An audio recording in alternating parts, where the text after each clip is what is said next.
irmão, minha irmã, novamente aqui estamos para acalentar o teu coração.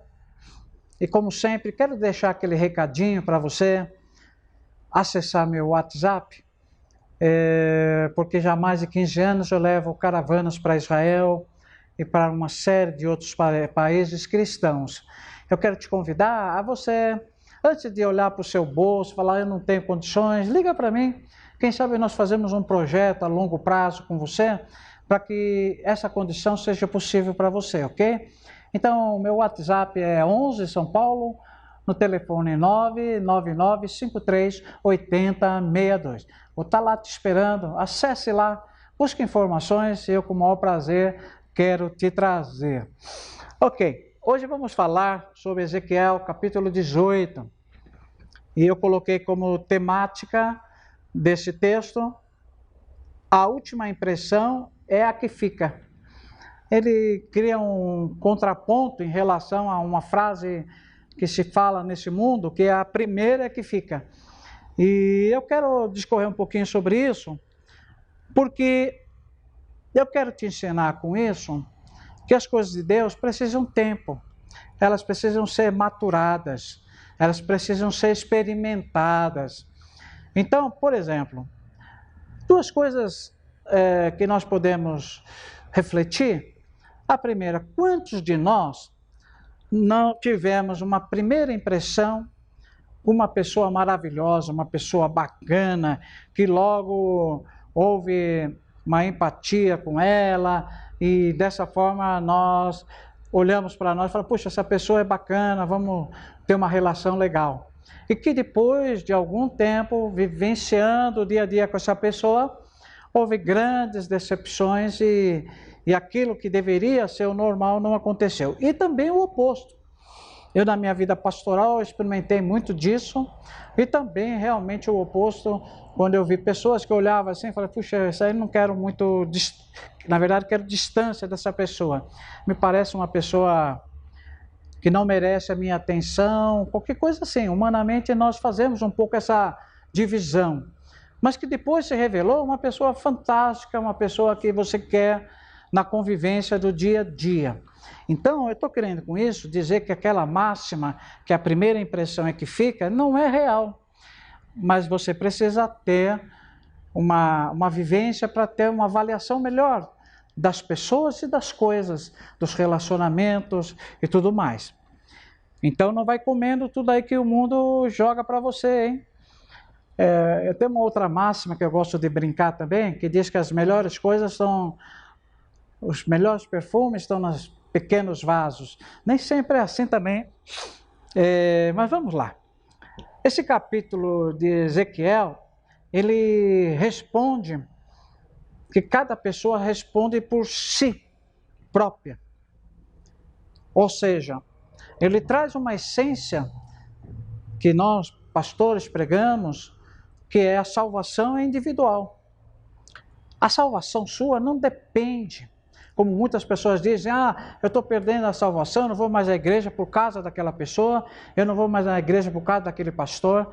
Essas pessoas não têm nada a ver com a tua salvação, porque de fato, nós não carregamos, quando se diz salvação e bem-estar da nossa vida, nós não temos que carregar a influência de ninguém, porque Deus criou o homem de uma forma individual, embora Ele nos oriente a viver em comunidade, mas no trato com Deus, Deus nos trata de uma forma individual. Ele tem prazer em individualizar projetos exclusivos feitos para nós. Tem algumas coisas que eu queria citar aqui, por exemplo, um homem bom, ele pode ter a infelicidade de ter um filho mau, mas nós não podemos julgar o pai por conta do filho. Nós, se olharmos lá no versículo 5 e 13, dá uma ideia disso no texto de Ezequiel 18. Nós não podemos entender que o pai, ele sempre vai oferecer o melhor, mas às vezes o filho se desvia daqueles preceitos que o pai produz para ele. Eu costumo dizer, eu sou pai de 3 filhos, E eu digo, eu criei os três da mesma maneira, mas cada um sai de um jeito. Porque vai depender muito da influência de terceiros na formação do caráter deles. Então eu quero te dizer assim, que um ladrão e assassino também pode gerar um filho justo. E nós não podemos julgar os filhos porque foi o pai. Então, nós temos que firmar um conceito de que as coisas com Deus, elas são individuais. Então, por isso eu reafirmo, a salvação é individual.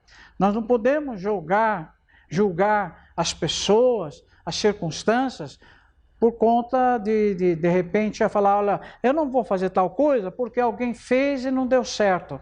Não, são experiências pessoais para cada um. Nós devemos ter a felicidade de poder experimentar as coisas, até mesmo nas coisas de Deus. Agora, como também não é verdade que aquilo que tal pessoa fez e deu certo, vai dar certo com você. Eu vejo muitos pastores errando na condução de um ministério, se baseando no que outros fazem. Ah, aquele pastor experimentou fazer tal coisa, vai dar certo também comigo, vamos copiar. Irmãos, você tem um ministério pessoal com Deus. Deus, a visão de Deus a teu respeito, ela pode passar muito longe do que ele tem em relação ao outro pastor. O projeto do outro pastor é para o outro pastor. O projeto teu é para aquilo que Deus enxerga que você pode fazer. Então, eu estou querendo dizer nesse texto de que você é um ser individual e é tratado como tal por Deus. O projeto que Deus tem para a sua vida é para você, não é para ninguém. Deus não tira xercos do teu projeto e sai espalhando para todo mundo. Ele constrói mediante o que ele pretende sobre a tua vida. Então, nós não podemos julgar o perverso, o ímpio, que se converteu, como se isso não fosse possível. Porque eu vejo muitas pessoas dizer, ah, mas esse bandido, ele fez isso, eu não acredito que possa haver salvação para a vida dele. Eu não creio que ele possa se converter, mudar radicalmente. No versículo 21 a 23, diz que de todas as iniquidades que se cometeu, não haverá lembrança contra ele. Então Deus está afirmando, em Ezequiel 18, de que se você foi um mal, se você foi um homem que praticou toda sorte de injustiça, se você se converter dos seus maus caminhos, ele esquece de tudo que você fez de ruim. Eu tive o prazer de ter vivenciado testemunho de homens que foram uma tristeza. Eu me lembro num evento lá em Campinas, que nós trouxemos um bandido e matava as pessoas assim de uma forma terrível. Ele mesmo foi objeto, quando a polícia fez um cerco a ele, ele tomou 8 tiros, esteve à beira da morte, mas Deus não quis que ele morresse porque ele tinha que testemunhar que ele teve um encontro real com Deus que mudou toda a sua vida por completo. Eu imagino quantas pessoas ouvindo o testemunho dele falaram, puxa vida, esse homem matou tantas pessoas e agora vem aqui pregar a salvação, vem pregar que tudo é possível para o que crê. Esse homem não merece perdão, ele destruiu famílias.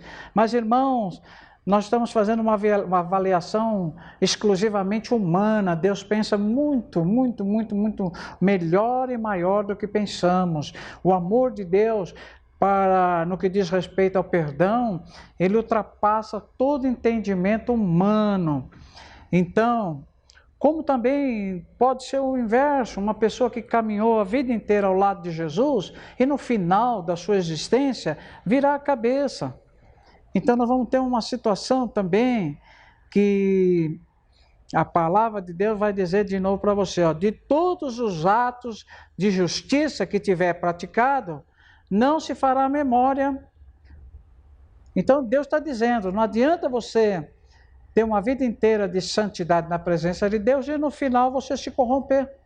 Você vai ter uma situação de que Deus vai jogar tudo fora o que você fez, porque é um entendimento que você tem que perseverar até o fim.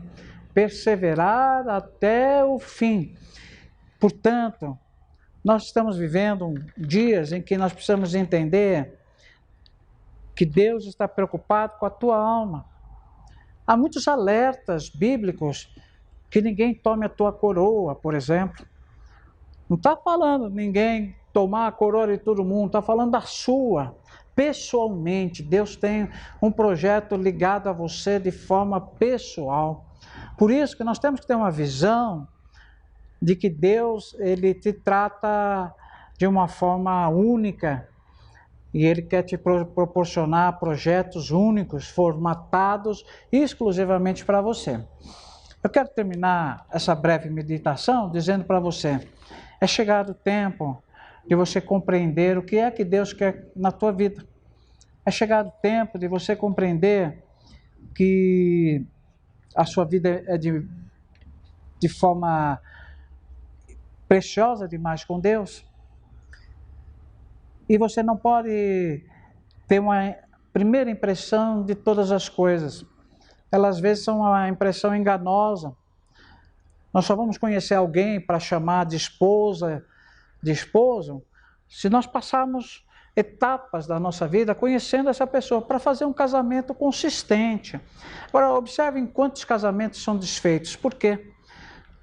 Porque pulam etapas e já conhece a pessoa e já logo tem aquela primeira impressão e logo vão para o matrimônio, e sem falar em outros desvios, né? Mas vão para o matrimônio sem conhecer de fato quem é aquela pessoa. Então a chance do insucesso é muito grande. Assim é em relação às coisas de Deus. Não julgue Deus por estar lá na igreja uma semana. Não vai julgar aquela igreja por uma vivência de uma semana. Fica lá, come um pouquinho mais de arroz e feijão lá com o teu pastor. Tem uma vivência maior com ele, alguns anos, para você avaliar melhor. Tem pessoas que vão numa igreja, num culto já definem, aquela igreja não é para mim, aquela igreja não faz isso, não faz aquilo. Irmãos, você pode estar com uma avaliação tremendamente equivocada. Persista, às vezes, persevere, porque isso vai te levar a um entendimento mais claro, tá bom? Eu termino aqui feliz, levando essa pequena palavra para o teu coração, desejoso que você continue nos prestigiando aí, acessando o nosso canal, não só o meu programa, mas o canal como um todo, é um canal cristão, que você vai encontrar ali muitas palavras, com uma única intenção de querer o teu bem-estar. Que Deus te abençoe, fica na grande paz do Senhor Jesus e até o próximo programa, com a graça dele, em nome do Senhor.